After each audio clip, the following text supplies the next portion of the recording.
Hello, hello, hello. Here I am under here. My name is Amber Greenlee. This is Philo. If you haven't tuned in before, it's a comic that we draw from the suggestions from chat. So if you're part of chat, you're welcome. Enjoy. So today I have guest artist Dale Cipperley, and I even have like a little caption and everything. See, and then my co-host is Robin. Hi. Robin Fisher, and you said what? It's 2 days from Canada Day. Yeah, Yeah, July 1st yeah, is Canada Day, isn't that like tomorrow? We have Monday off, but I guess Canada Day is officially the 1st. yeah, yeah. So she's excited about that, and I'm where excited. I'm just, well, it's a thing. where we left off. First panel, Meow seeks out new henchmen. Annabelle, please. Sorry, my child. But Meow seeks out new henchmen. Annabelle, stop it. Yeah, my child. Meow seeks out new henchmen. I swear, I'm gonna get there. And then after he seeks out new henchmen, I had Stephen Notley on last week from Bob Hey, the Angry Stephen. Flower. And so he did these fantastic panels where there was henchman tryouts, and then our group gets tired and stumble upon the henchman tryouts. Our heroes crash the tryouts in disguise. There's training montage. They get an ID card, and then there's orientation. And so they're in this like horse suit, all four of them together. And so the name that Stephen Notley came up with is Horsey. So that is what I put in the characters list for this character, that they are much as Senegod was all of them and none of them. And so yes, so that's where we left off. Dale, did you want to draw the first panel or did you want me to? Yeah, I guess I'll draw the first one, but what do we want to do with Horsey, which is this badly made unicorn suit?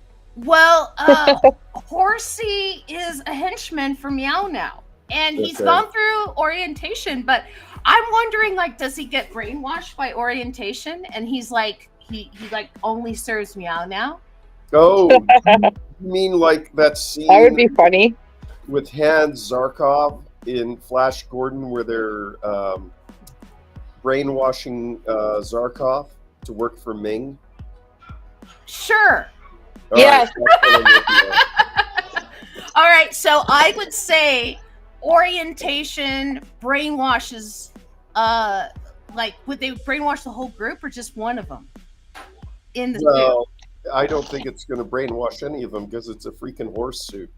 No, not the horse suit. I'm talking about the orientation is going to brainwash them because Well- they're sitting in the middle of orientation right now. Yeah, but I don't think that I don't think the orientation is where. I think they separately each go onto a table. Well, no.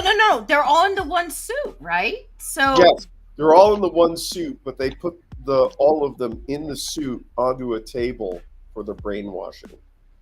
oh, I see. So in that case, it would be whoever's in the head part of the suit that would get brainwashed. In the Yeah. head. But the problem is they'll only be able to put the cap for the brainwashing machine on the top of the unicorn horn.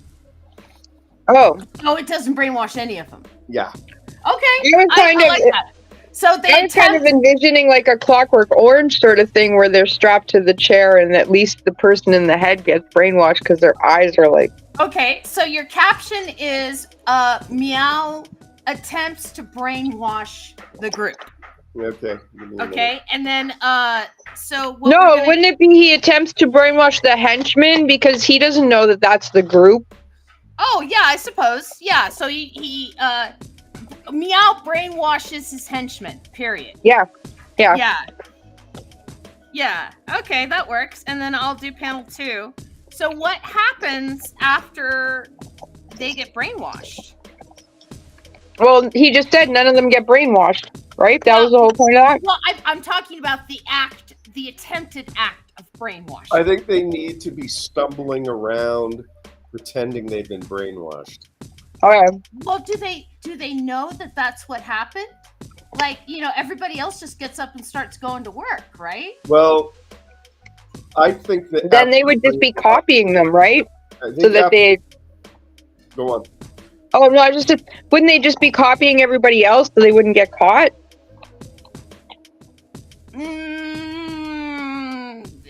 The group goes with the flow for my caption. Well, what was Dale gonna say? Because I cut him off. I'm writing Meow attempts brainwash. And I think the brainwashed should be indicated by the little bubbles around somebody's head like they're dizzy. Yeah. Okay. And they don't have the bubbles. So all the other hench have bubbles around their head, but they don't. Okay, and that's our enemata to explain that they are not brainwashed. I see. Okay, so let's get to drawing. So Meow attempts to brainwash them. They don't have that, and they just kind of go with the flow. Is that what's going on? Is they follow everyone? Well, as soon as they don't do what... They're undercover. So as soon as they don't do what Meow wants them to do, then Meow knows they're not brainwashed, right? Yeah, but there has to be at least one panel of them, henching. Yeah, no, that's what I'm saying. They have to do what everyone else is doing, or it's obvious that they haven't been brainwashed. Okay, I'll say Horsey henches for a bit. All right, but he's not brainwashed, and I put Horsey in exclamation, or not exclamation marks, but I put it in quotes. So you can see here I have it in quotes. Horsey henches for a bit. Yeah. And yeah. My I have that book nook I want to show you guys. So while Dale is drawing, let me steal the main window. And so this is what I've been building. That looks like a cat corner. I think you're full of lies. Oh no, I just lost a piece.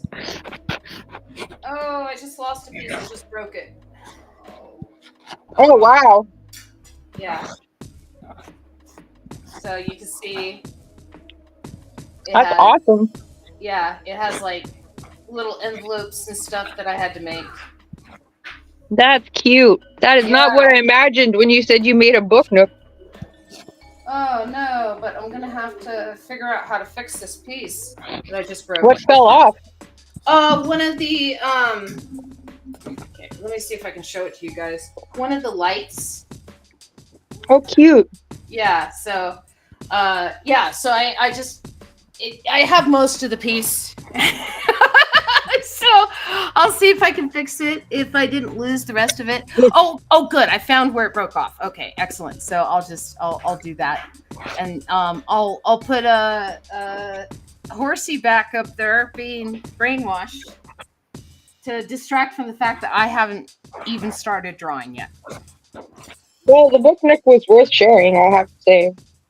Yeah, but yeah, we're kind of in a holding pattern until Ian starts his new job and my job picks up, and so we're, I'm trying to keep my hands busy.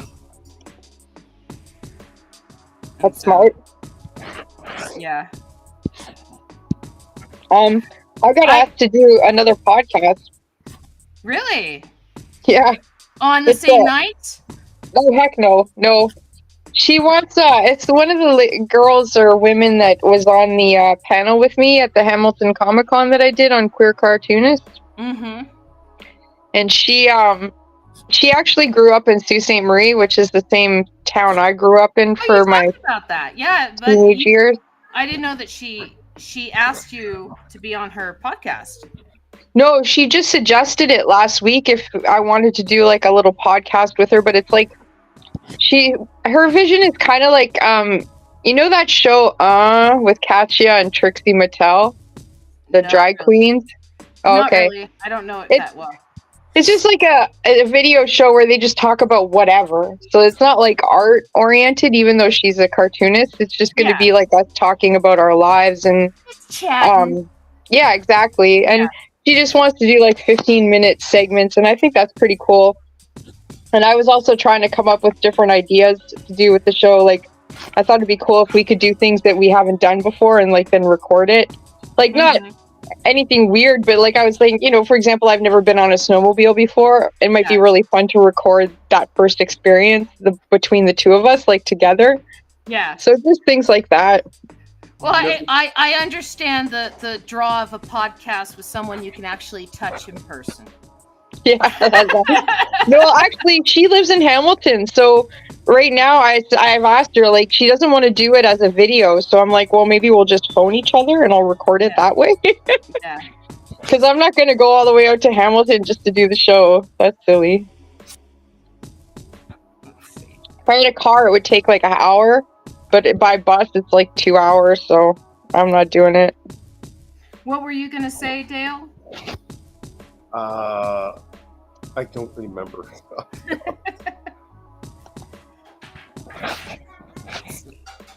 So they have bubbles over their head. That's how you know that they're... So I'm drawing some, you know, like if they're drunk, you know? Yeah. Like if you were cartooning Andy Cap, you'd have some bubbles floating around.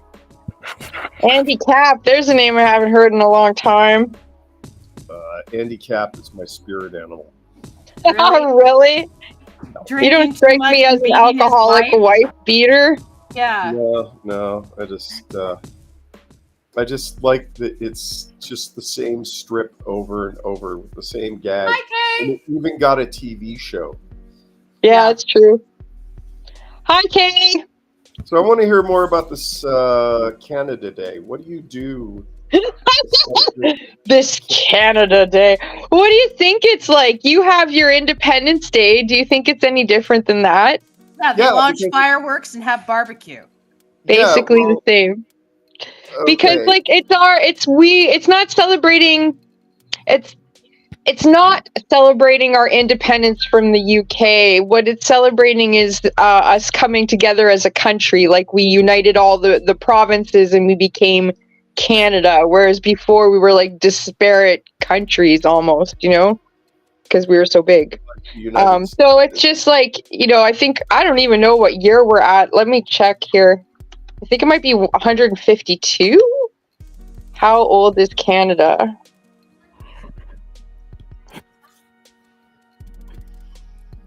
I don't know. I just know that you guys still have to pay for it when the royal family comes visit you for vacation. No. Well, I know that your main export is actors like William Shatner. It's true. We've got a whole bunch of them. My favorite that I gave to you is Dave Foley. You're welcome. Yeah, Ryan. You could take Ryan Reynolds back. Oh, no way, man. He's made a lot of money for you guys. 157. Wow, I was really young. Wrong. Our country is 157 years old this year. Yay, good for Canada. Hey, Canada. So yeah, we have fireworks. We have like Canadian bands playing concerts all across the country.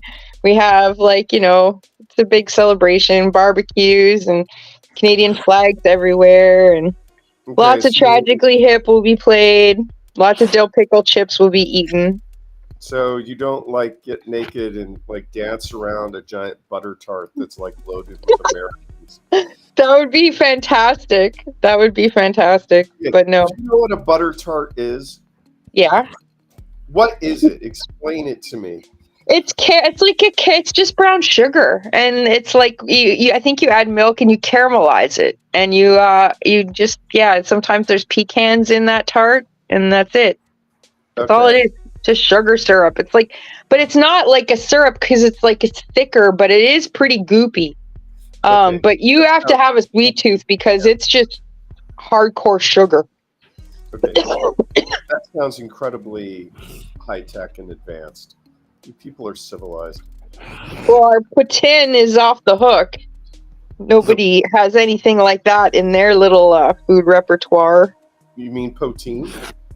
Well, that's how you Americans would say it, but it's a French dish, and the French call it poutine. Poutine?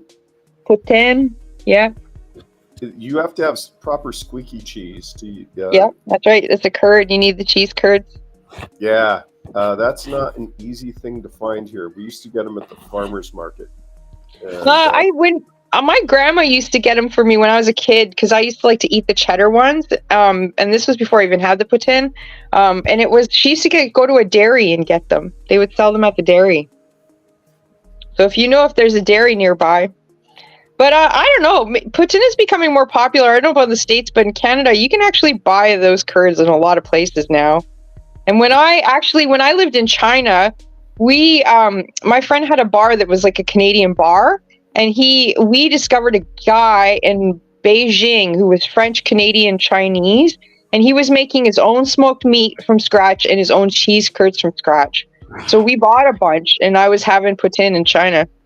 Because all you need is French fries, which is you just need potatoes, and then beef gravy, which is just beef stock, which China has, and then water, flour, make a roux. Easy. Mm-hmm. You know, before the Good Eats, I don't think there was a single person in the U.S. outside of Louisiana who knew what the word roux meant. Yeah. What's Good Eats? Good Eats is a TV show that was hosted by Alton Brown.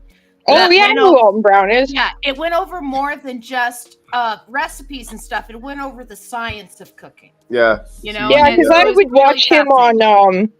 I would watch him on Iron Chef. That's how I know who he is. Mm-hmm. He was the Captain Kangaroo of cooking, and he put the Food Network on the map. Yeah. My favorite cooking guy. Hi, Jeremy. We have a couple of Canadian ones that are pretty cool. I forgot to send out invites to people. I usually do. So I appreciate Jeremy being here. That's why it's so quiet, is I forgot to send out invites to, like Robin stuff. And, so I appreciate it, Jeremy. Thank you. Thank you for coming. Hi, Jeremy. Yeah. Jeremy, I have asked to be an artist on the show sometime in the future. And so we're still trying to figure out a date. Yeah, I gotta get off my duff and ask Colin, because I'm sure he'd do it as long as he had some time to prepare the idea. Well, and not just that, but I don't know if you saw it, but I built that cheat sheet. Did you guys see the cheat sheet? I linked you to it. I don't know. I know Dale did. Well, I made it like a Philo cheat sheet. And but I don't remember where I have it. Well, what does it say? What do you mean by cheat sheet? It is a quick rundown of the story. Oh, okay. And so I don't remember getting that. Did you email that to us? No, I messaged you in Facebook Messenger, just a link. Oh, okay. And I was just like, here's a cheat sheet that I made. I'll check that out, because I was trying to send a link to some friends so they could read that comic without having to watch the whole episode or whatever. Yeah. Because I thought you'd done that, but I had a hard time finding that. Yeah, no, I have the comic on the website, so that you could just read the comic. I've been updating it every week with the new pages. I gotta do better research. Anyways, Aston Alexander Martin has arrived. It's good to see you. Hello. Hello. How are you? How are you, Aston Martin? Yeah. Aston Martin's one of my Instagram friends. And so Insta buddy. So did anybody here furiously delete all their Facebook stuff so they wouldn't get AI'd? I did not delete it, but I am not happy about the fact that they're just going to scan whatever I put up there. The way I look at it, I'm not big enough to be copied, probably. You know? You might be surprised. I think it's more about consent than it is about whether or not you're big enough to be copied. Yeah, well, I don't know. I didn't go through it because it just seemed like it's such a knee-jerk reaction. Yeah, that's fair. My friend Salgood Sam, he wrote a big thing about how steps you can take to do things about it, without being like this massive knee-jerk reaction, you know? Yeah. Well, yeah, I need to probably look into stuff like that. But yeah, I've been busy with other things. You know, I've been busy like raising my girl and stuff, and haven't really, you know, sat down to spend the 3 hours deleting all my art off of Facebook. Yeah, well, a couple of people are talking about how it's been days of work. Yeah, exactly. It's going to be days of work for me. I have a lot of stuff up there. And it's they don't make it easy deleting things off of Facebook. You know, they make it real easy uploading things, but not easy deleting things.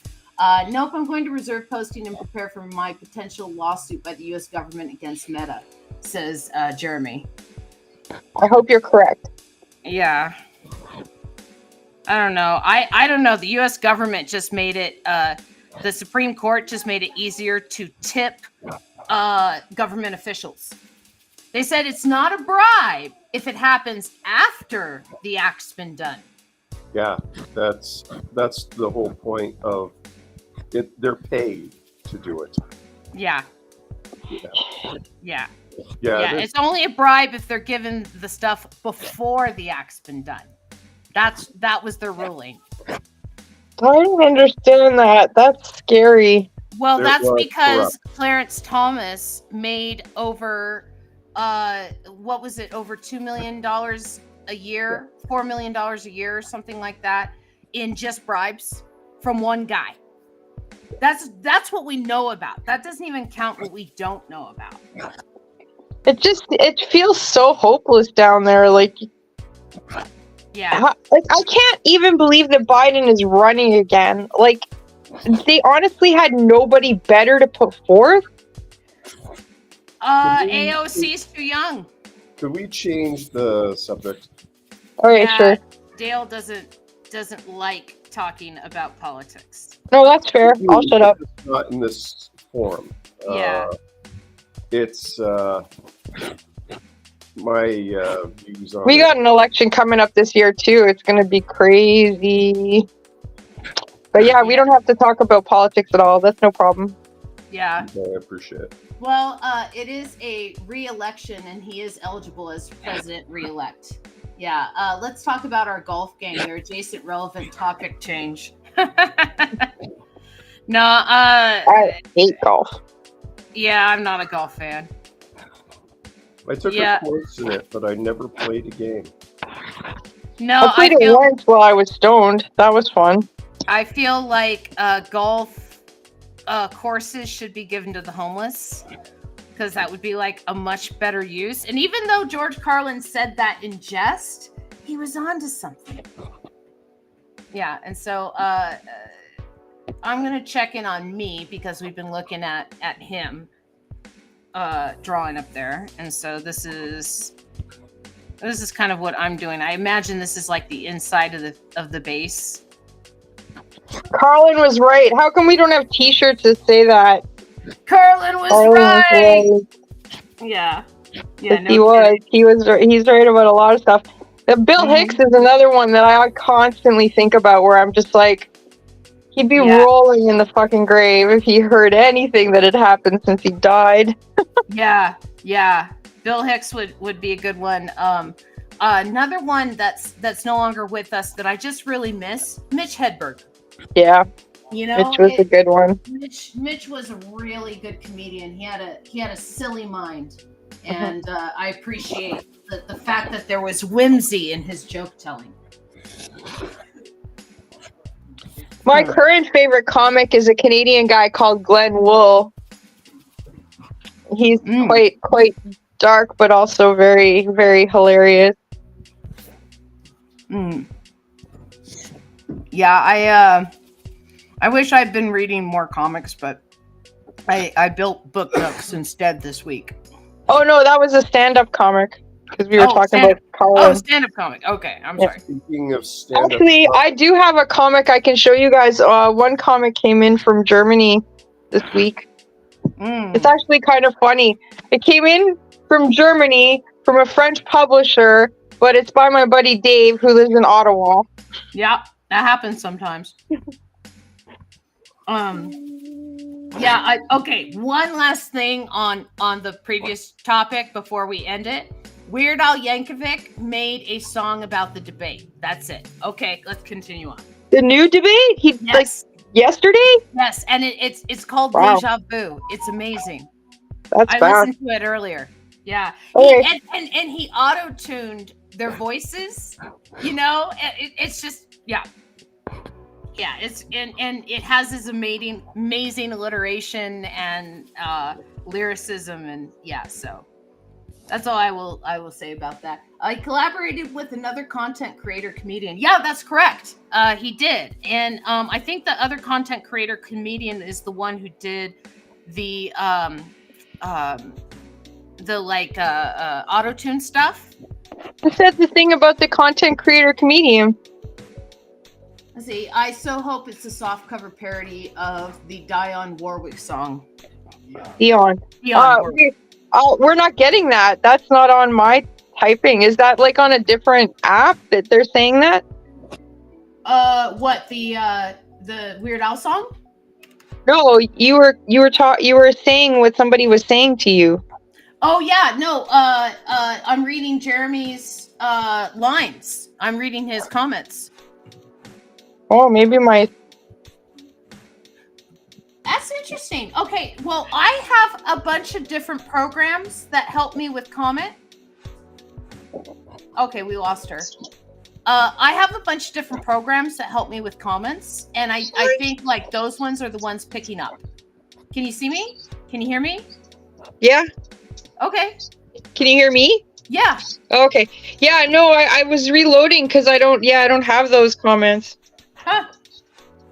Yeah, Kay says she sees Jeremy's comments on Twitch. So. Yeah, because we get a whole bunch of comments from Twitch. It's the little purple thing, right? Yep. Yeah, no, I didn't see him say anything about the Weird Al song. Are you done with your panel, Dale? Give me a minute or two. I want to put a few stripes on Meow. Okay, no worries. What, he has stripes? He does when I draw him. Okay. Sure, why not? Okay. Well, it's those marmalade cats are quite wacky. Those stripy marmalades. So what I'm going to do then is I'm going to work on panel 3 and then you're going to work on panel 4. Okay. Okay, so panel 2 is Horsey henches for a bit. And so he's around, henching, and everybody else is under the effects of the brainwashing but him. So then what happens? Okay, so the Horsey's gonna hench. Yeah, Horsey's henching. What if he's like, they're all doing like miscellaneous tasks around this space? Is this also like Meow's, a different headquarters of Meow's? Because for some reason I feel like they should stumble upon like a giant treasure room. Of Meow's? Yeah. But this is like gold and jewels and like opulence. Okay. Lots of opulence. So then Horsey runs across treasure room. Okay, I'll do that. Okay, so you're gonna do panel 3? While henching. Put that. While henching, Horsey discovers treasure. Okay. Now, how's that panel? Is that all right? Let me put you in the big screen here. Oh, I love it. Yeah, that's awesome. Yeah, your guys has patches. Let's see. You have to have a brain to wash to be brainwashed, says Kay. Yeah, he's one of those stash chameleons, says Aston Martin, talking about Weird Al. Weird Al looks totally different with versus without a stash. He does. He really does. Okay. Yeah, it's a good panel. If you want to do panel 3, then panel 3 is while henching Horsey, and put Horsey in quotes, runs across the treasure room. Okay. Horsey runs across treasure room. Okay, so then what happens when he runs across treasure? Because I'm actually ready to draw myself. I think he should, like, swim in it like Uncle Scrooge. Yeah. Okay. Sure, why not? I do have, like, Jeremy and Kay and Aston Martin in comments. So if you guys have any suggestions too, like, so he swims in it like Scrooge McDuck. Yeah. But yeah, any suggestions they have would be great, because I don't know where this story is going. It's befuddling me. Yeah. He swims in it like Scrooge McDuck. Yeah, let's see. And then, and then the Beagle Boys tried to steal it. I guess we're going to draw the Beagle Boys next. I never knew this. You guys probably knew this, and I don't know how I never noticed this, because I watched those shows, but I never knew that Chip and Dale Rescue Rangers were dressed specifically like Magnum P.I. and Indiana Jones. Yep. Yes. I never knew that. Not once did I clue in. Having watched a ton of Magnum P.I. and most of the Indiana Jones, I haven't watched the new one. Yeah, I have not seen Crystal Skull, and I have not seen Dial of Destiny. I saw Crystal Skull, but I didn't see Dial of Destiny. Yeah, Crystal Skull had some casting problems, and there was so much green screening compared to the first one. It just looked cheap. It looked bad. Really, Aston? I never knew that. Aston says the Temple of Doom Milton Caniff acknowledged took from Terry and the Pirates. I love Terry and the Pirates. From Terry and the Pirates, yeah. Too much green screen. I've seen one part of Crystal Skull, and it's the part where it's like the very end where there's like aliens, and then he gets out, and you see like a tornado take away the pyramid, I guess is a ship, and then it's gone, and I went, what the fuck is this? And somebody, and then I see Indiana Jones' face, right? Because I didn't see his face throughout all of this, and I was like, is this an Indiana Jones? It really confused me, it did. The ending was insane, but only James Mangold can roll with it. Yeah, I don't understand it. It's pretty crazy. Why, so Spielberg, let's see, where do I start with this topic? I had a professor at MCAD that pointed out that directors, when they're young, they're doing things new, right? And people are like, wow, what an amazing director. And then as they age, the things that they're doing aren't new anymore, even if they're still good. And so people aren't like as wowed as they were before, even if that person is still good.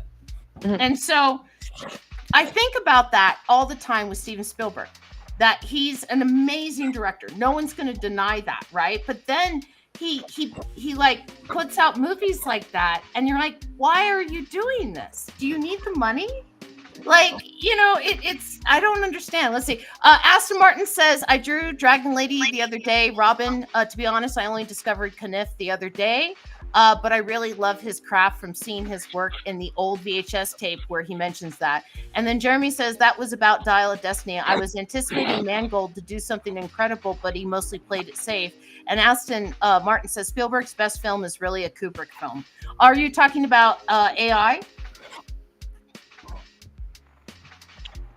I've never seen that one, but maybe he is. I could talk about Milton Caniff for an hour, but I think his comics are excellent. And, honestly, I think, I can't say for sure, but I want to say he was probably one of the first people to have a transgender character in his comics, because he had a French-Canadian pilot called Captain Sanjak, who we discover throughout the series is actually a woman, disguised as a man. But yeah, Dragon Lady is amazing. Like, his women characters are just powerhouses. They're not like shirking violence. And he was so good at what he was doing that there were times that the American government went to him and were like, where are you getting your information? Because it's like you're almost predicting our troop movements, and we can't have that in his comic. And yeah, it's just, he's like, he's a master of economic line. Like, he was a fantastic artist. Like, there's really no one like Milton Caniff. Yeah, in my True Grit Texture Supply brush pack, there is a Caniff brush that I really like. Yeah, he's very, very eloquent with his art. And his voice, like the way he spoke to, he was a very eloquent speaker as well. Interesting person. Logan was a very good film too, Jeremy. I agree. Logan was excellent. Yeah, it was very interesting where they went with that character. There are 3 films that every person should watch, and you should base your life on: Zardoz, Circle of Iron, and Charlie Muffin. Zardoz, eh? Yeah. What was the second one? Circle of Iron with David Carradine. Okay. And the third one? And Charlie Muffin. Charlie Muppet? Charlie Muffin. He made me do a commission for him of Charlie Muffin. Okay. Yeah. You delete. How old is Canada? Google who is Charlie Muffin. Just it's a movie. Just go to YouTube and look up Charlie Muffin. Well, I don't want to watch anything while we're doing the show. Well, you can watch it afterwards. Okay. Is it the Cold War espionage thriller following the British anti-hero Charlie Muffin? Yep. Okay, cool. I'll check that out. It's super awesome. I like those kind of things. And I'll tell you who else is in Charlie Muffin. Shane Rimmer. I have no idea who that is. Robin should know. He is a famous Canadian actor. I don't know. Oh, he's like from the 60s or the 70s. He's the pride of Canada. He is not. Oh yeah, he is. Shane Rimmer? Shane Rimmer. I would have heard of him if he was the pride of Canada. Shane Rimmer is kick-ass. He was in like so many James Bond movies. He was in a Disney movie. He was in a bunch of Thunderbirds episodes. That's why nobody knows who he is. Man. He was in Star Wars? He was in Star Wars. Who do you think asked Luke before he goes off to destroy the Death Star if he wanted a new R2 unit? That's who he is. Interesting. Yeah. He was even on Coronation Street. Good for him. Shane Rimmer is badass. And he's a James Bond guy. You remember the movie Rollerball with James Caan? Yes. Who do you think played the coach? Apparently Shane Rimmer, I guess. Shane Rimmer, goddamn right. Apparently Shane Rimmer. That one came out the year I was born. Oh, he was in Out of Africa? Dang, he was in Dirty Dozen? He's been in a lot of stuff. Shane Rimmer, God. He was in Superman 2. Yep. But he's most famous for being in Thunderbirds. That's cool. He was on Space 1999. He was on the TV show UFO. He was a Canadian actor. He also was a singer. And he played a lot of American characters in England. Yeah, it says here on Wikipedia that they called themselves Rent-A-Yanks. They appeared constantly as Americans in British television. Yeah, but he's awesome.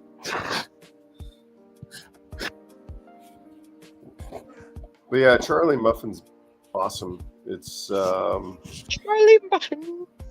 You learn a lot of life lessons by watching that. All right. I have to watch it. I can't read it. I feel like Network is one of those movies everyone needs to see once. Have you ever seen Network? No. No, but I know which movie you're talking about. Oh, it's a good movie. It's a good movie. It's John Hurt and Helen. What's her name? No, that's not the movie. She's talking about Network, where the guy goes nuts and they keep him on for the ratings. Yeah. It's kind of a precursor to where we are now. Yeah. That's kind of why I think people should see it. Wow, you guys are getting all the 70s movies going.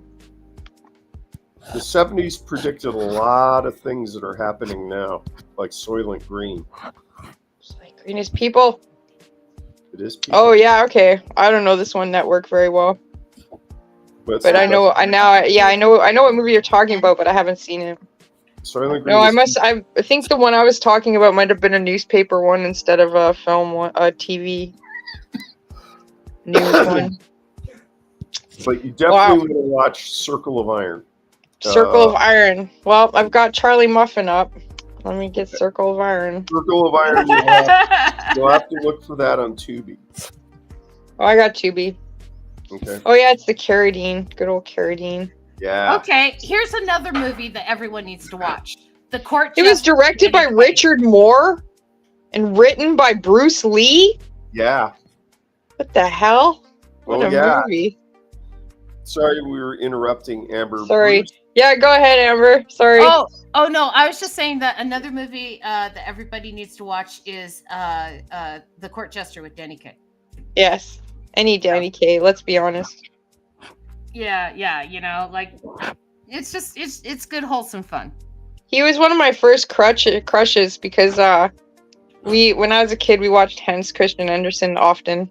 Mm-hmm. Yeah, I'd say one of my first like old movie celebrity crushes was Carl Reins. Yeah, I admit it. You know, man has very soft eyes. I gotta see this. Every guy my age, their celebrity crush is Jenny Agutter from Logan's Run, and then not Farrah Fawcett. No, a couple of years later, it all shifted to Carrie Fisher. And not Phoebe Cates. That was too 80s. No.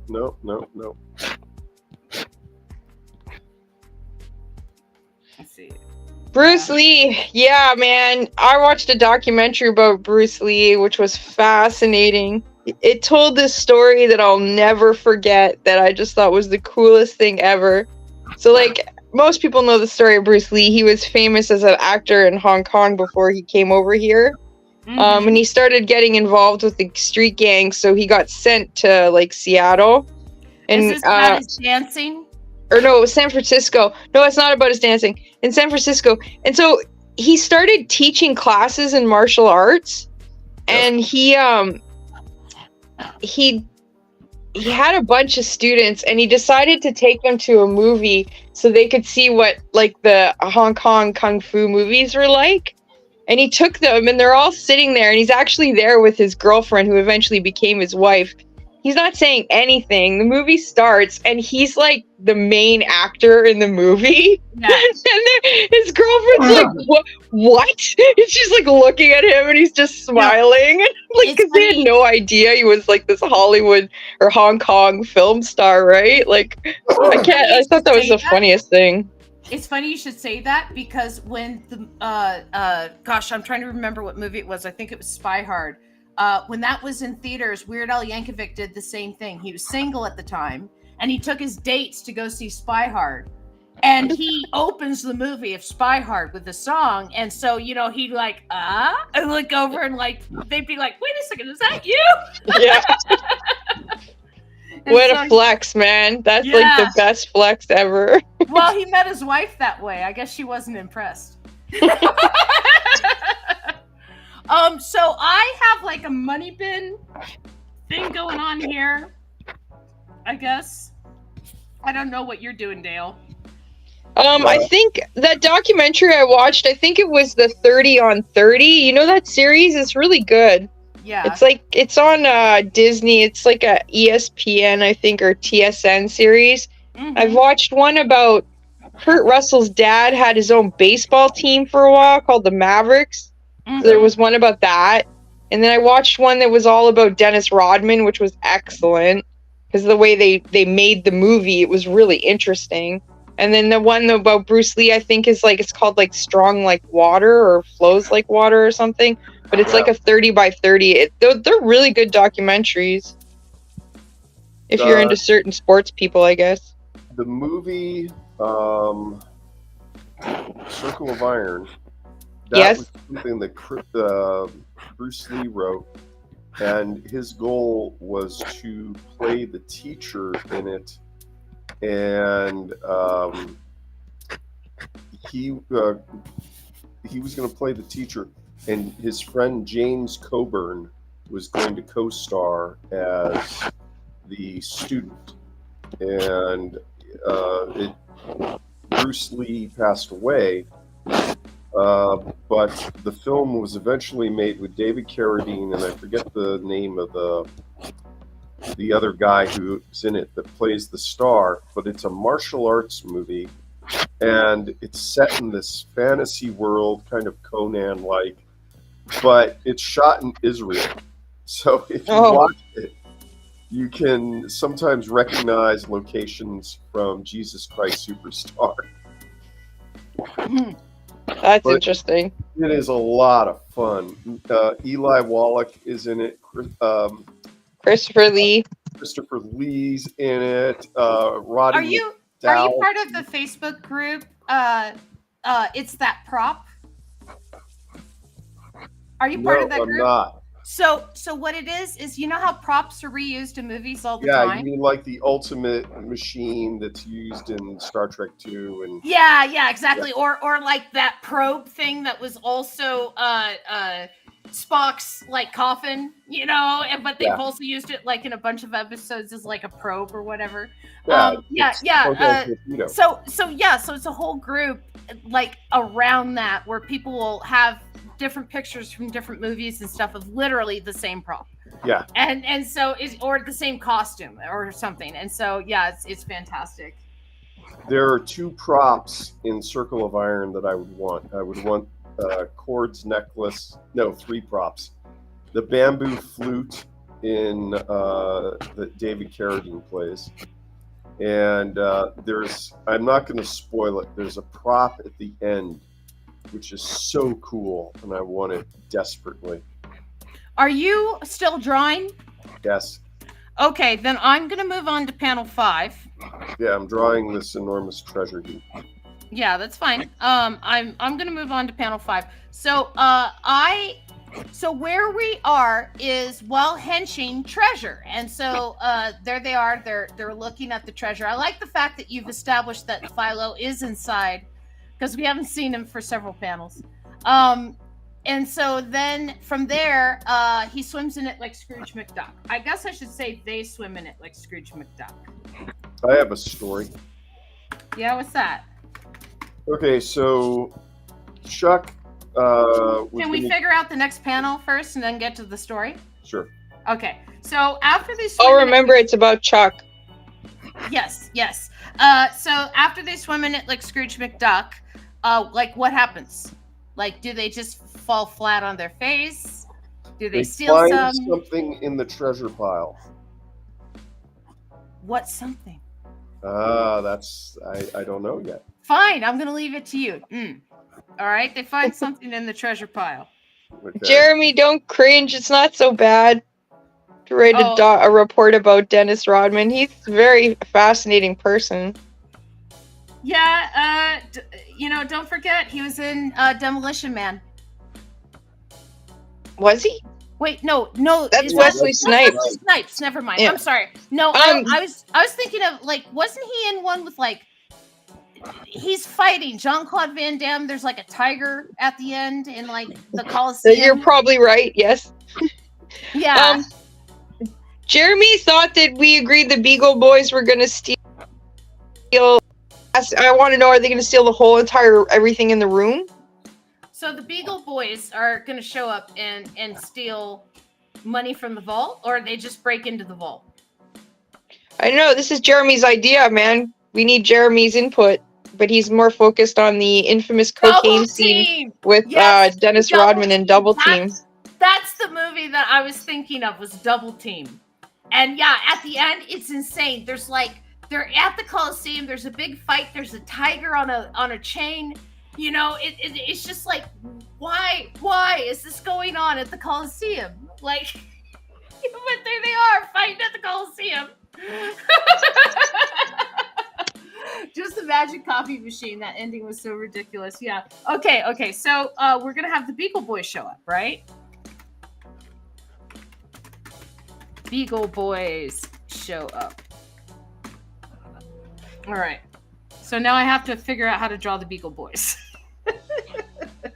Oh, you should have the Beagle Boys and then have some other stupid alliteration siblings show up, like the snaky siblings. You know what I mean? And then they could fight, and then I don't know. That's dumb. There's a lot of fighting already in our stories. We've had a lot of fighting in this story. I just was excited about the alliteration of it all. The Beagle Boys. Let's see. I'm trying to find good reference for the Beagle Boys. Like, I don't know. Because there's so many different versions. Yeah, you can tell your story. Okay, so Chuck was going to have to do some marginals for something he was working on. Mm-hmm. And so he calls me late at night, and because he knows I'm a huge Sergio fan, and he goes, "Do you know what scale that Sergio worked on the marginals?" Yeah, and you own one. Yeah, and it was like right next to me. So yeah. I pulled it out of the shelf, and I shot photos of it, and I sent it to him. And the problem is we don't know what size rapidograph pen Sergio uses.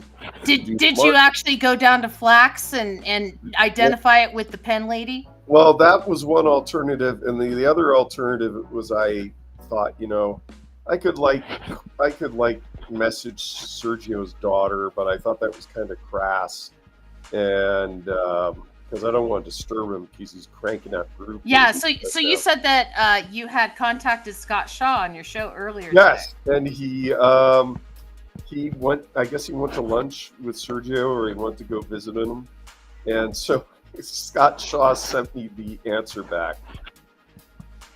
Yeah. And he doesn't freaking remember. Oh, god damn it. I was excited there for a minute. I don't know if they're like giving me hell, or he really doesn't remember.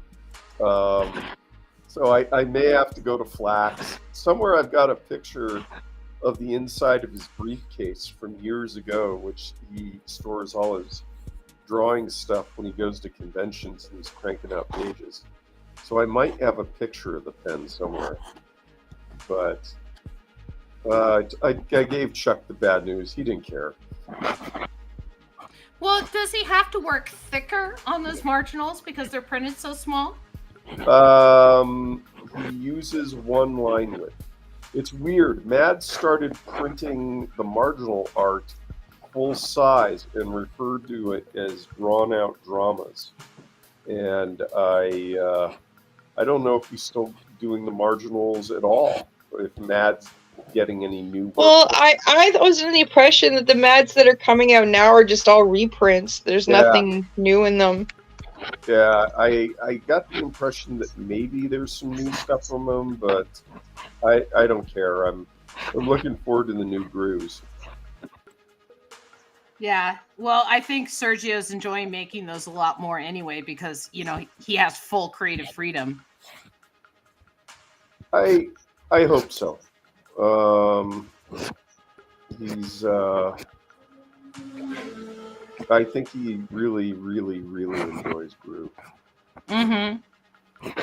Yeah, I mean, you can tell when an artist gets tired with their work, right? Jim Lee, oh my gosh, we got to talk about Jim Lee. Jim Lee's been trending on Twitter. Okay, I have to find it. I have to find the thing that why everybody is talking about Jim Lee right now. Okay. Yeah, I'm curious. Okay. So what is going on in the world of Twitter right now is Jim Lee had his commissions come up, right? And so this is what not the editor and designer, but this is what he his commission prices. I'm going to put it up on the screen, right? 11 by 17 full figure one character with limited backgrounds for $20,000. If more than one character or extra background or recreation of other covers not drawn by Jim will be $25,000 or $35,000. 9 by 12 inches waist up figure with limited background is $9,000 to $15,000. Will have limited backgrounds and more you can pay. Have other characters or scenes. Small headshot. Sample is shown 1,000. Size is 3.25 by 7 inches and side profile only. Blank cover comics only bust shot with no background 8,000 and 12K if it is a wraparound. Jim Lee will supply the blank cover comic, but you can supply at the art show if you like, right? So this came out that these are his commission prices, right? When you go and you meet Jim Lee at a con, these are the prices for the drawings he does at con, or what he doesn't finish he sends out later, right? And so a lot of people are butthurt and complaining right now about the prices, not realizing that he is a master of his craft of today.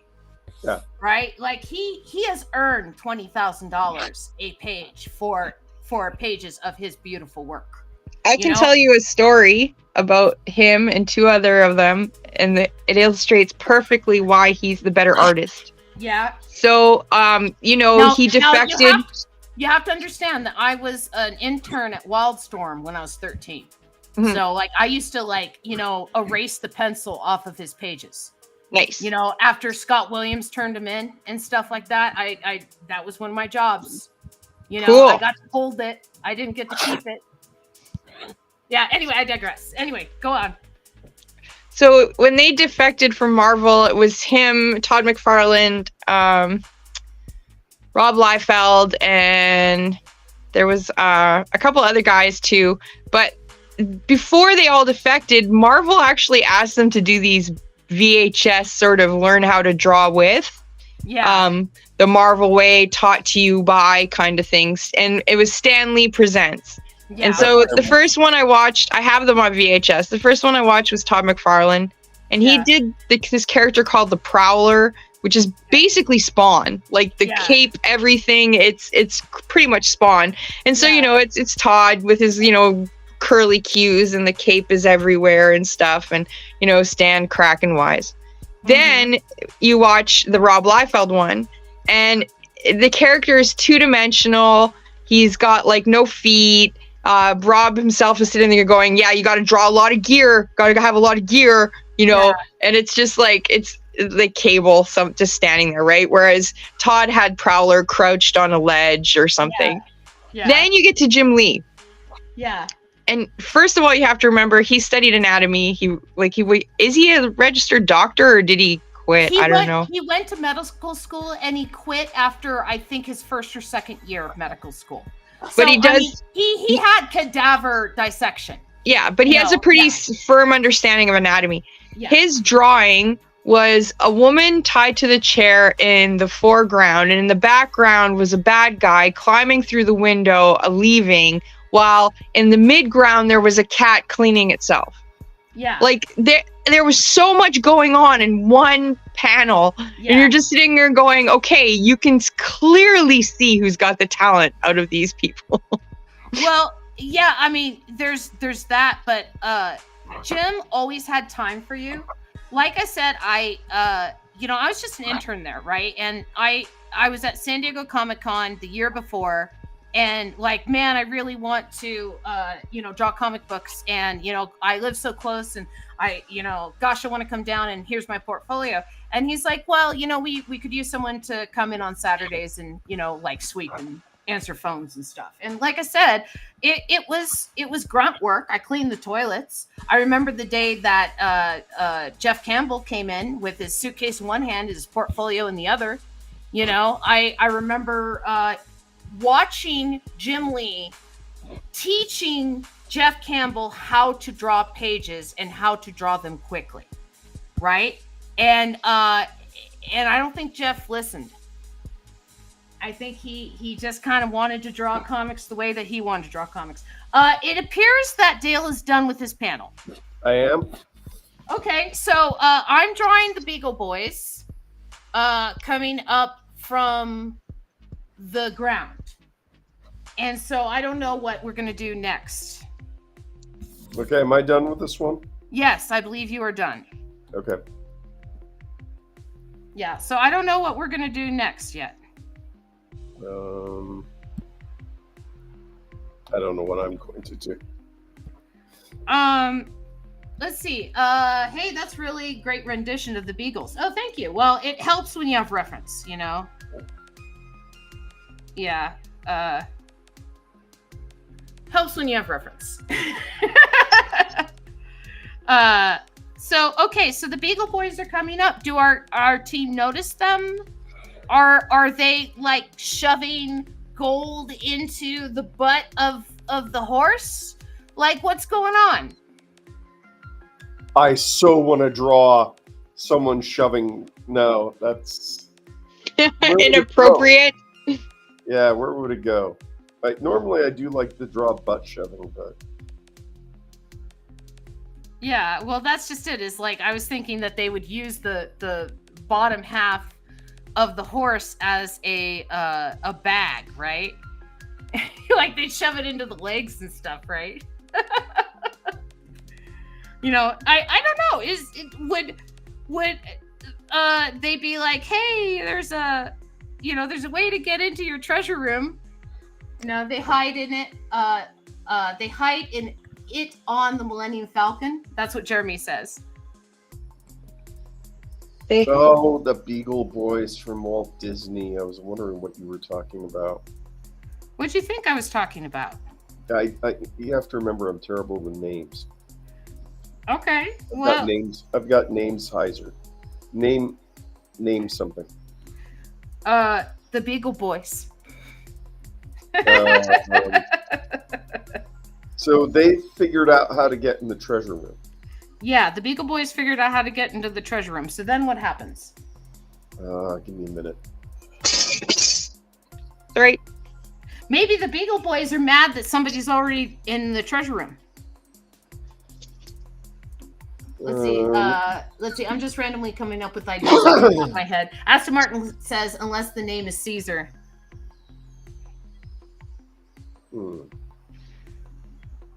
How were the Beagle Boys going to get all the money out of there? Did they have like a special ray or something? Like, what was their plan? Maybe they used that plan on the people when they realized that there's other people in there. Foolishly. I mean, I imagine that if you dig in the bottom, you imagine taking the stuff out back through the bottom, right? Oh, I see. Yeah, I didn't realize that's what you had going on there. Yeah.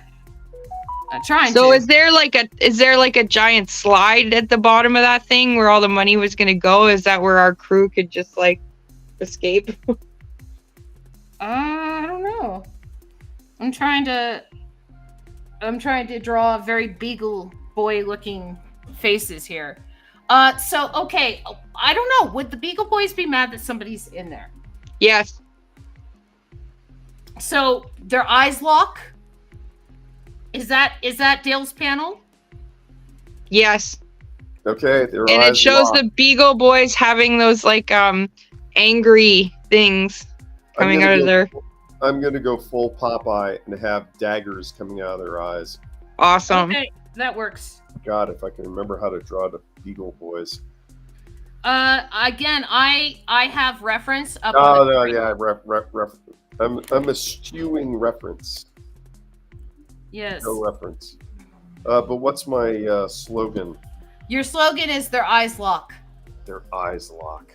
Yes. Yes. And so I'm trying to draw Beagle Boys. I'm wondering if this should be Burger back here. He was always my favorite Beagle Boy because he was more interested in food than stealing. I guess I'm showing my age. I'm also drawing classic 80s Beagle Boys. So let's see. They're mad that Indiana Jones is in the room. Hey, have a giant crane. Reference cheater. Dirty, stinking reference cheater. Burger Beagle was my favorite. Yeah, Burger Beagle was my favorite too. Yeah, he, like I said, he was always food motivated. You know, and I don't remember who did his voice in the original, but I'd hear it pop up every now and then in other cartoons, and to me, it was always Burger's voice. You know, it didn't matter who it was. It was more Warner Brothers. I watched DuckTales. I admit it. I was of that age. DuckTales. In Denmark, they actually call millennials the DuckTales generation. Really? Yeah. That's interesting. Yeah, and so I'm like, oh, I could be the DuckTales generation. I could get behind that. Let's see. Chuck McCann was the OG Burger. It was Chuck McCann. He also voiced Ben Grimm in the 90s Fantastic Four cartoon. Yeah, that is cool. I agree, Aston Martin. That is cool. He was also in an episode of Columbo. Yeah. And he was there. I think it was the TV show Monsters. It was a sci-fi thing where he played an impersonator, and he's hired by the government because they found an alien, and they think the only way they're going to be able to communicate with this alien is to hire a stand-up comedian impersonator who can mimic the alien. It's a great episode. That's weird. Yeah. Chuck McCann is awesome. He was also in something, I think it was called Far Out Space Nuts with Bob Denver. That He is was so also random. on a WPIX comedy show in the 50s and 60s, says Jeremy. Yeah, I'm going to work on these Beagle Boys for a while. Let's see what Dale's doing. Chuck McCann needed, he should have gotten a bigger career than he did. Well, that's happened to so many actors. Yeah. You know, that it's just So like... is Bluto now Bluto? Bluto is now Bluto. Yeah, Bluto, when they went to the supervillain motel to rest, turned back into Bluto to rest. Okay. Yes. And I'm surprised neither of you looked at the cheat sheet that I sent. Maybe it didn't get to you. I don't know. No, I'm just a horrible person. I would go check right now, but then it's going to cut me out because I'm using my phone to record this. Yeah. Well, no, I'll just give you the link and you can check it out after. Well, I was going to check as soon as the show was over. I don't know if I should make the cheat sheet live for regular people. Right now, it's kind of a hidden link. Like, I can give you the link, but you can't find it off my website. One of my favorite random Superman skits, because Jeremy mentioned this one with Chuck McCann where he played a Superman where he was a really lazy, laid-back version of Superman, and it was hilarious. Phil Hartman did a really good job of Superman, where it was like his costume was peeking out and everybody knew he was Superman, but he kept like trying to like pretend that nobody knew. Yeah, I remember that episode. Yeah, when I was pregnant, I went on a Police Academy binge watch. Oh, yeah, the Police Academy. Was reminded how great Phil Hartman was because he was in one of the Police Academy movies. And he does stand up. You know what he did before comedy, right? No, I'm not sure. He was a graphic designer. Oh. Did helped put together a lot of albums for the 70s record industry. He was also on Pee-wee's Playhouse. He was a co-writer. Yep. Yeah. Very talented man. Yep. Lots of great women. On news radio. That's a mild way of putting it. Yeah. Well, you know what happened is Yes, we do know. Well, his wife had been sober for over 10 years from cocaine. And then Andy Dick got her addicted at a Christmas party again. And like she and Phil Hartman had kicked cocaine together. And so she was back on it again and like hiding it and doing it behind his back and everything. And so he had an argument with her. People argue about what the argument was about. And then she shot him. And so I think the argument was, I can't do this with you anymore. This is it. We're done. And she, the cocaine meant more to her than her husband. And so, yeah, so that is why the comedy industry pretty much blames Andy Dick for Phil Hartman's death, is because she had been sober. Everybody in comedy, everybody who knew Phil, everybody who knew his wife and stuff, knew that she had been sober for this amount of time, and that Andy was just like, yeah, here, let's do some coke together. And she just fell right back into it. She had cocaine in her system. The only thing that Phil Hartman had in his system when he died was cold medicine. The problem was that Phil Hartman had this discussion with her, and then he took a nap. Yeah. Yeah. You don't fight with a spouse over drugs and then take a nap. No. Well, I guess he learned that lesson. Yeah. Or he didn't. Yeah.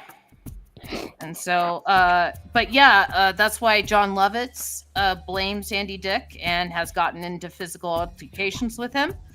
A lot of people have blamed Andy Dick for the death of Phil Hartman. That's a problem, is that Andy Dick, back when he was working with Pauly Shore in the Army or whatever they called it, he was really good. Yeah, but drugs changes a person. Yeah. And I mean, he can't quit them. He's tried to quit them a million times over, and he'll be sober for like a short amount of time, and then he goes right back to it. He's burned every bridge. Jeremy says Andy Dick is literally this black hole of a human being. It's possible Hartman was, by human weakness, exhausted for the argument at the time, that he let his guard down. And then, drugs are harmful. Yeah. Okay, so their eyes lock, the Beagle Boys and our crew. So what happens after their eyes lock? Because I think I'm done with my Beagle Boys. Dance party? Dance party? That sounds awesome. Right. Yeah, but dance off? Yeah. A pants off, dance off. Pants off, dance off? Okay, so by the way, you're doing panel 6. I'm not numbering them. I have no idea. Oh boy, I hope that you number them. We'll figure it out. We'll talk. We'll talk and figure it out. Yes, but it makes it much more difficult when you don't number them. Oh God. Okay, so let me do some numbering. Okay, I'm on panel 7. Wait a minute. Okay, the one where they're brainwashing. That's panel 1. Okay. And then you did panel 3. And then you did panel 6. Wow. Okay. Panel 1. 3 panel and 6. 3. And panel 6. Let's see. Okay. Hi, Aston Martin. Yeah. So what happens? What happens after their eyes lock? You said dance party? Yeah, dance party. Is it a dance party or is it a dance off? There is a very distinct difference. Dance off. So the they're boys, just dancing. The Beagle Boys show their dance moves. Because one is a celebration party and the other one is a competition trouncing. No, this is a dance. This is a dance party for the treasure. Jeremy says they dance to the "Come Closer" song. So I'm thinking, okay. So I'm thinking dance off for treasure. Dance off for treasure.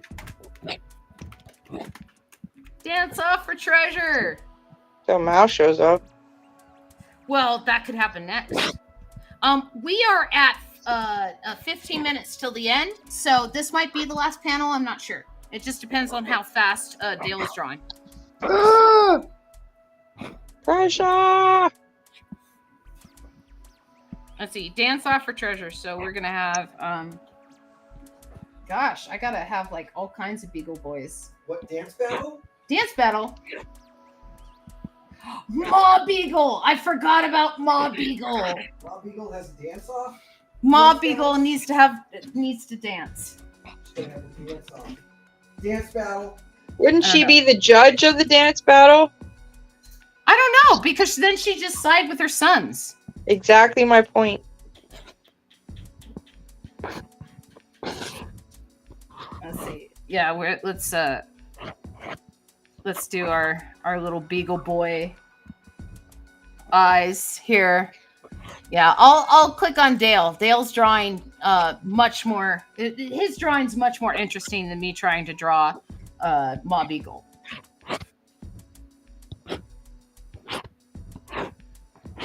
Yeah. Let's see. Do they have specific numbers on their number tag? They do, but I don't know what they are. That's okay. I just kind of copied the numbers in the reference.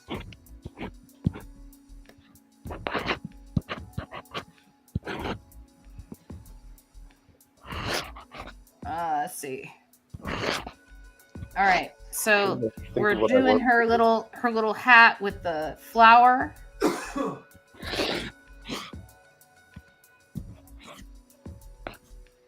Yeah, right?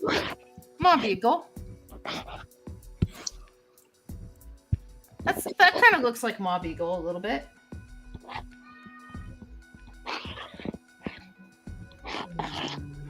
Yeah, and then she has a bow tie, and then she has like a shawl. And so we're gonna have her.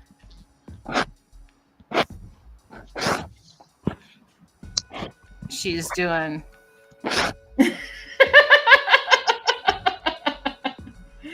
Now I gotta find just Ma Beagle. So I know. Oh, she's so cute. Look at her. Let's see. Okay, I gotta find Ma Beagle. Yeah, there she is. Okay. I don't know. I kind of like this. I don't know if that's how she's supposed to look. I've never seen her. Doesn't she look like them? She's got to look ugly and all. Wait, swarthy. You've never seen Ma Beagle? I don't think so. You never watched DuckTales?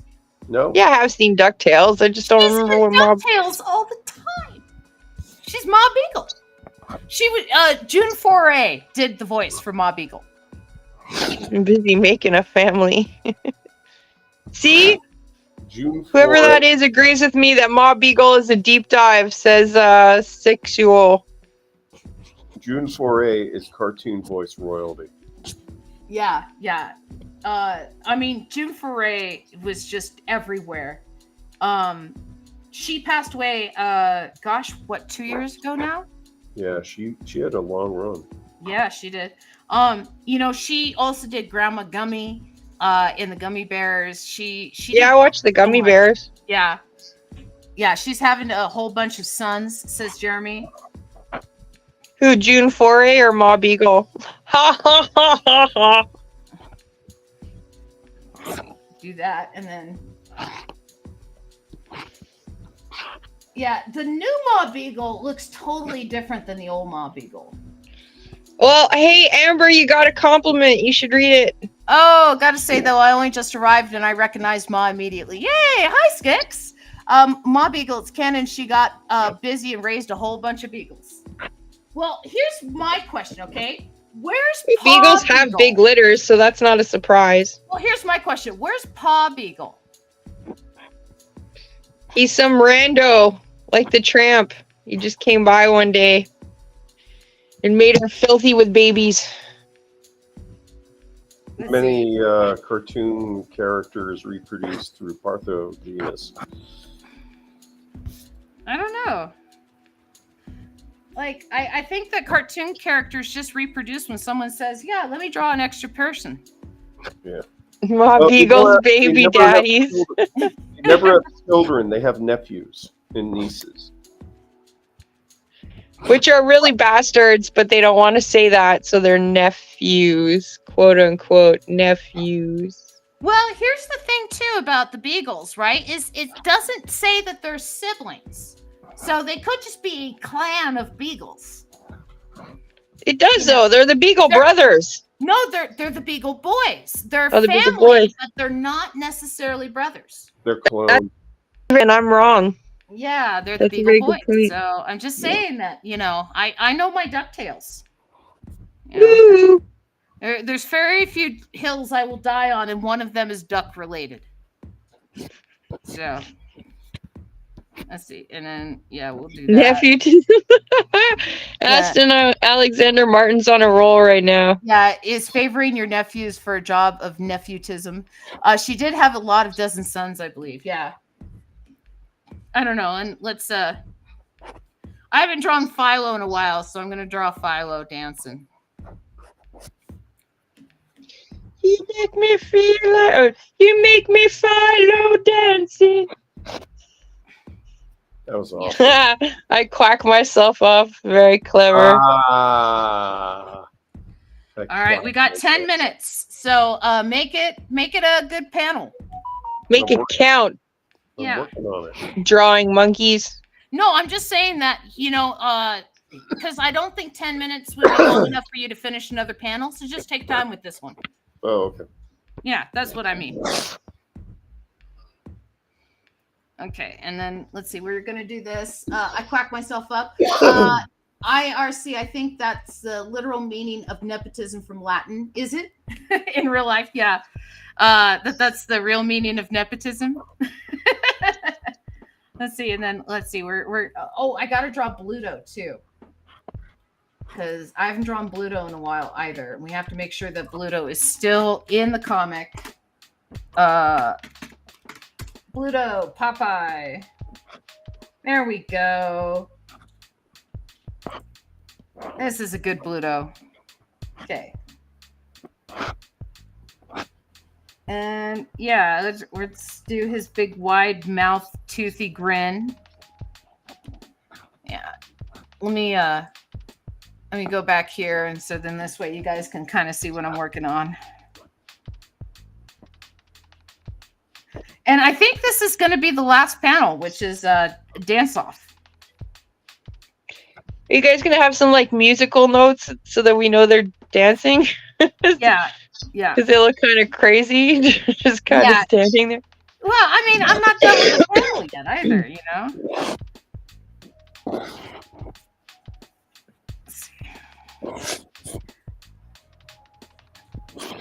Have them play Run DMC.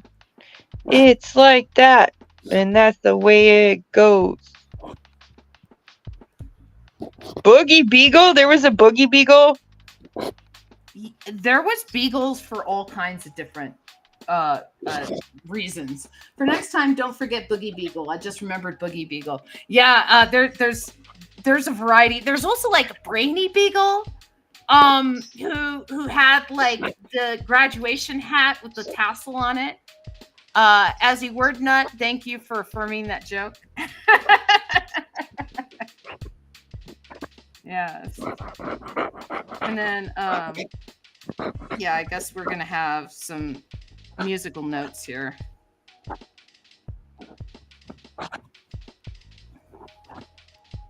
Gizmo Duck special. Gizmo Duck? Was that the one with the red-headed mop hair? And was he a professor of some kind? Who was the one that had all the inventions all the time? Which duck was that? Oh, that was Gyro Gearloose. Oh, okay, Gyro, yeah. So who's Gizmo Duck? Gizmo Duck is Fenton, who was Scrooge's accountant. And then he ran into the Gizmo suit, and he knew... Well, he didn't know what the secret word was, but he just always said blatherskite, blabbery, and blatherskite, and blatherskite happened to be the secret word. And so it like locked to him being Gizmo Duck. And so he became Gizmo Duck. The more you know, ding! You see, you guys are like a decade ahead of me in terms of cartoons. I was What zoning. do you want us to talk about, like Rocky and Bullwinkle, or? No, actually, I was talking with someone today about timer, with Time for Timer. If you know what that is. Nope. No. Okay. It was this little orange ball guy, he was kind of shaped like a little ball with arms and legs. He had a top hat and a cane. And we would see him on public service announcements on commercial stations. And he would talk about diet, like, you shouldn't have cookies.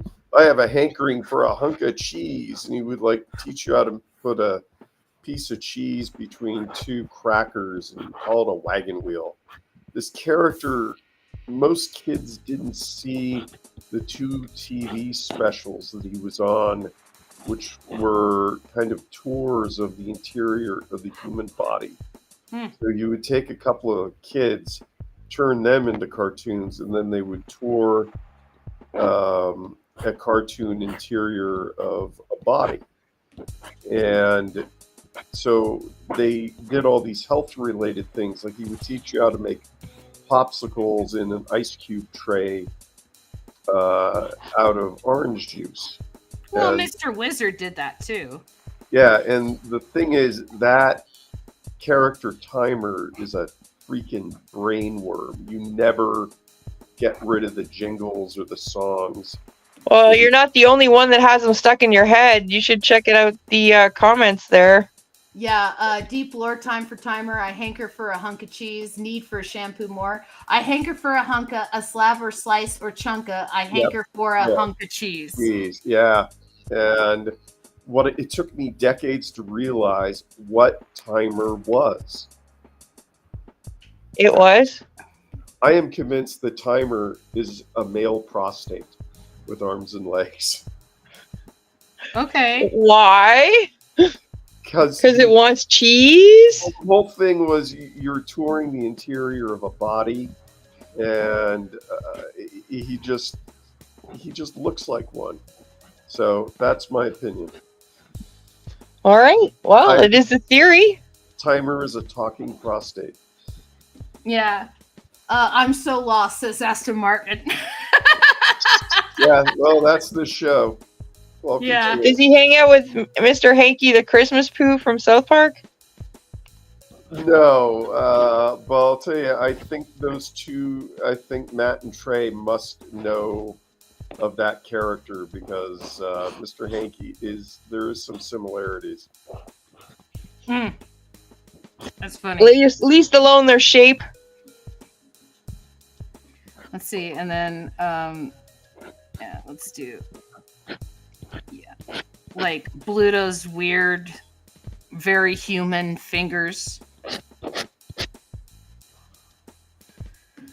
Yeah. And then let's see.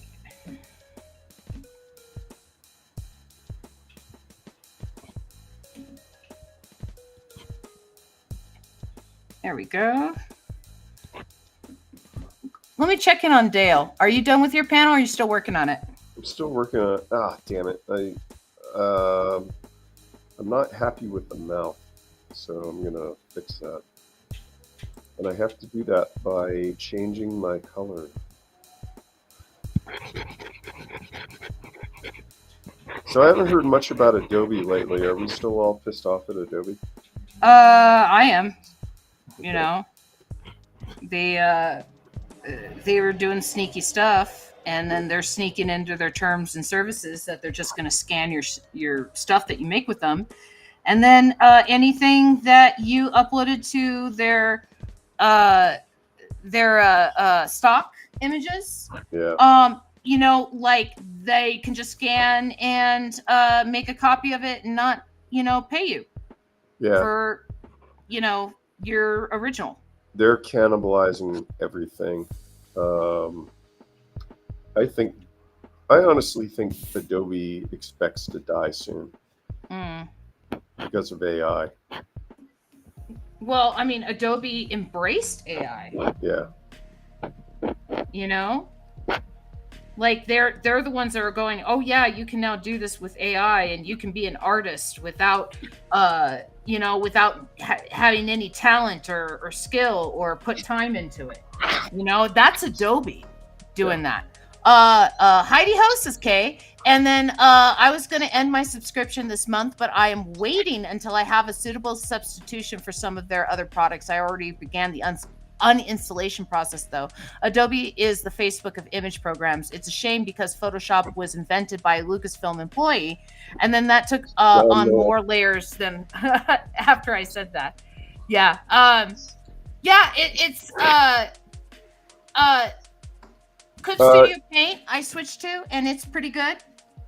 The one thing that people are looking at right now, and it's on sale for 3 platforms, and it's a one-time purchase, is look at the Affinity, AFFIN. Yeah, I have Affinity. Apps. They have a publisher app, they have a designer app, which is a vector drawing app, and they have a photo editor. So a lot of people are looking at Affinity. I have the publisher, and then I have the photo editor. There's things that it does that I really like. The publisher I've gotten more use out of than the editor because I use Clip Studio Paint for my drawing. Yay, Clip Studio Paint. Yay. Let's see. Let's do this. That's time, I guess. I guess we don't need a guy dancing up here. Let's see. If I take that off, is that too bad? I don't know. Is that too naked? They're all like dancing. Let's see. And then I don't know. I guess I'm not very good at it. I guess I'm not very good at drawing dancing.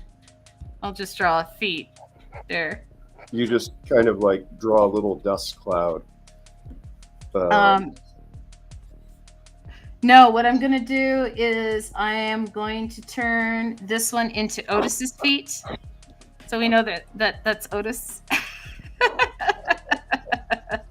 And I think that's time for it. So we are going to pick up from the dance party, the dance off next episode.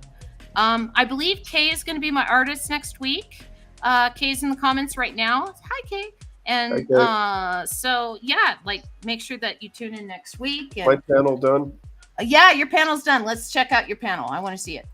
Yes, that's awesome. Oh my gosh, I love the fact that like they caught them in the suit. Like and the dog's still doing little snowmen. He's still doing little like treasure angels. Yes, that's fantastic. I love that.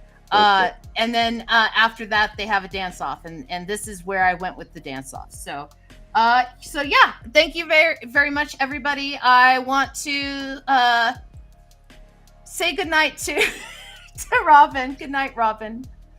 Oh, you poor thing. Good night, Robin. Oh my God, we